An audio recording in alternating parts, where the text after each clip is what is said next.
The loud slap of the screen door behind her startled Hayden as she swung her backpack onto the kitchen table.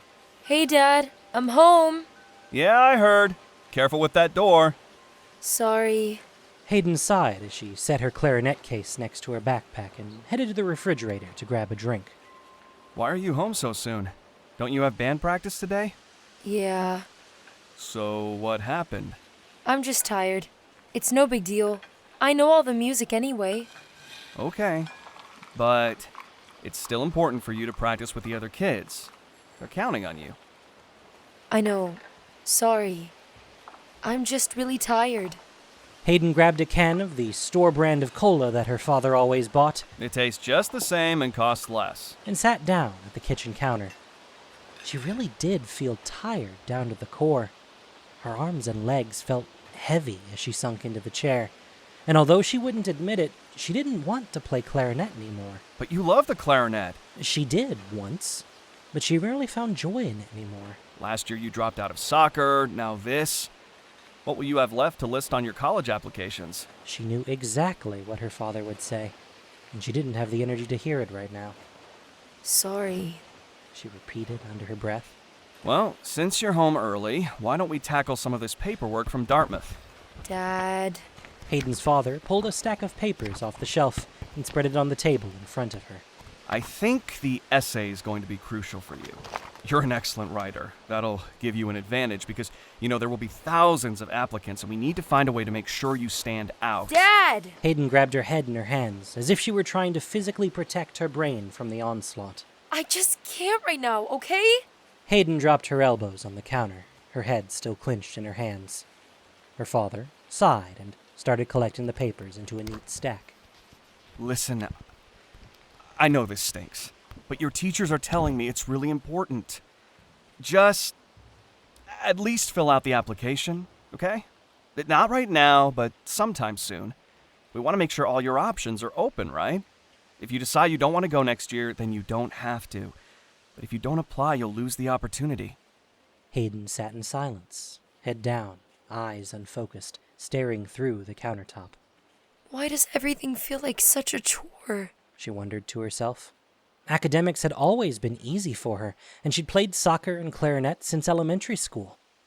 But lately, everything in her life felt tedious and dull, like food without flavor. She had to eat to live, but she enjoyed none of it. She pushed her chair back suddenly and stood up. I'm going upstairs, She declared, and, grabbing her backpack, raced up the staircase to her bedroom before her father could object.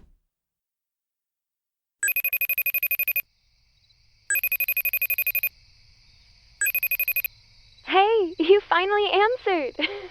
Oh, hey, Jess. Although she was happy to hear her best friend's cheerful voice, she didn't feel much like talking right now. Not even to Jess. I know that voice. What's wrong?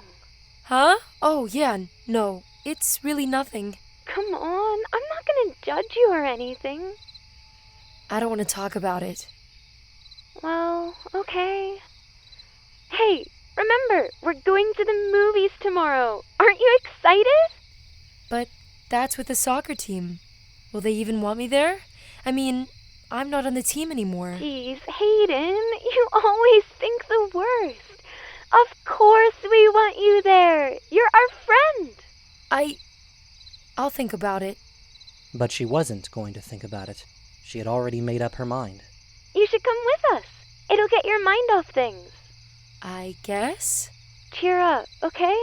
It'll be fun. You'll see.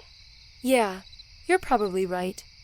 Hey, I still need to do some homework, but I'll see you in class tomorrow, okay? You bet. And I know you'll feel better tomorrow. Everyone has bad days. The two friends signed off for the night. Hayden sighed, pulled her school books out of her backpack, and stared at them for 15 minutes, then crawled into bed and fell asleep.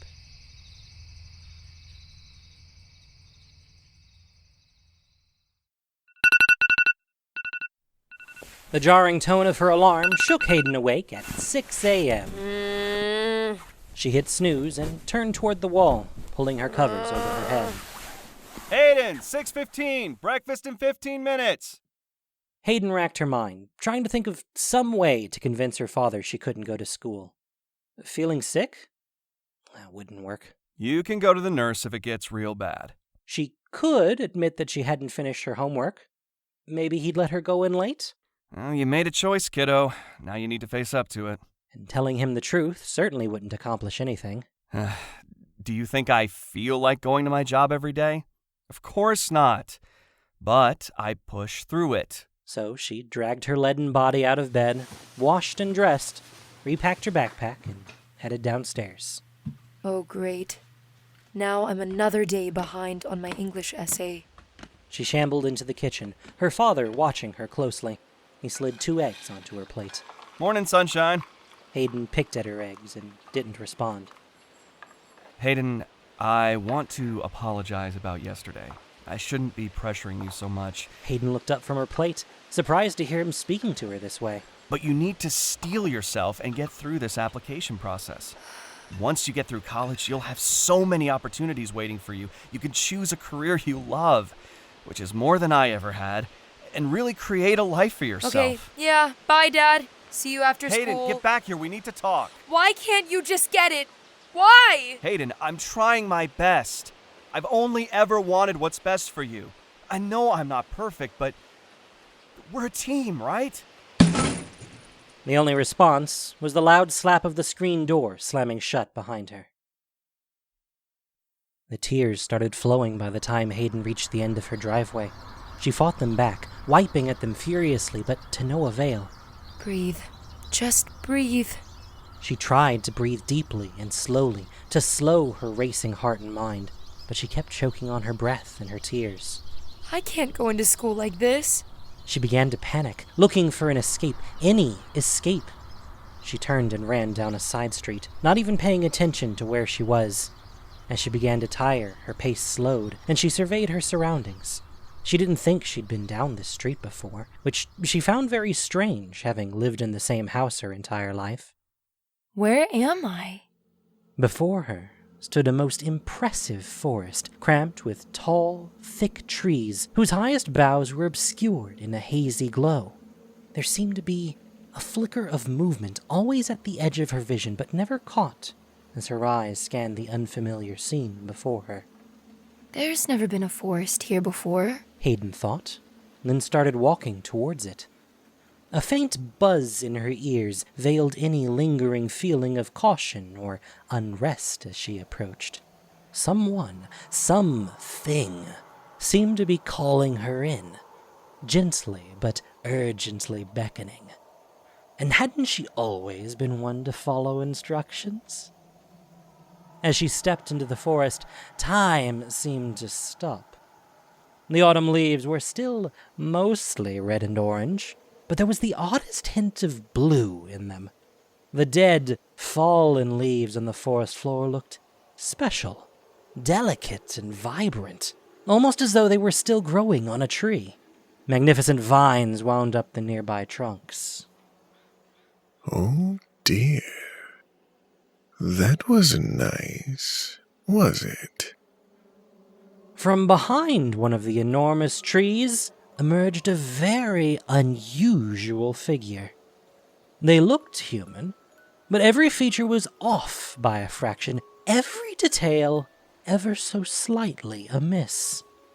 Their nose was too pointy and their eyes too round, but just a bit.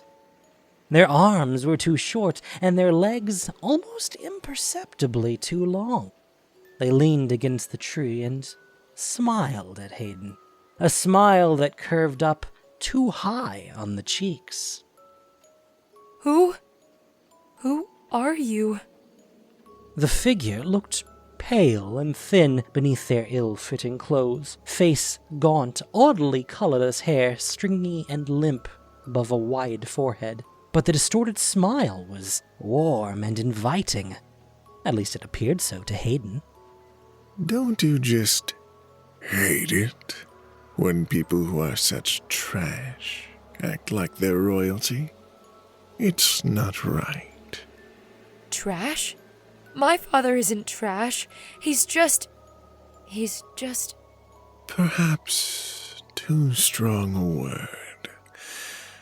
Perhaps. but it's obvious he's hurting you. Why can't he just get it? Why? Your words, not mine. Yes. Yes, he is. So are my teachers. And even my friends. Nothing anyone says ever helps. The things they say, they just make me feel worse. They tell me to be strong. They tell me to cheer up. What does that even mean? I can't. I don't know how. I don't want to try anymore. I don't care anymore. There's no meaning, no sense to it. Any of it. I feel so hopeless. Isn't there anyone who understands? I understand. Who are you? You may call me... Liana. What are you? A friend. A true friend. Not like those greedy, selfish pretenders. They don't give, they take. They don't help, they scorn. Liana started to walk slowly towards Hayden, hands extended towards her with palms up, reaching as if for an embrace. They scold you and laugh at you. Small tendrils began to emerge from Liana's body, creeping and slithering along the forest floor and tree trunks, reaching towards Hayden. She found herself locked in Liana's gaze. They fill your soul with shame, with emptiness, with despair. Tendrils climbed Hayden's legs to her torso, her shoulders, her arms, and her neck. The tendrils felt strangely warm and soft, comforting and soothing, like a mother's touch, and Hayden felt her tense body relax into their caress. They'll be the death of you. You already know it. But what are you? The tendrils stopped right below Hayden's chin. Take me along, and I will help you. Yes. Hayden closed her eyes, and the tendrils snaked into her mouth, her ears, her eyes. There was the briefest moment of discomfort, followed by utter silence, darkness, and the most glorious sensation of peace.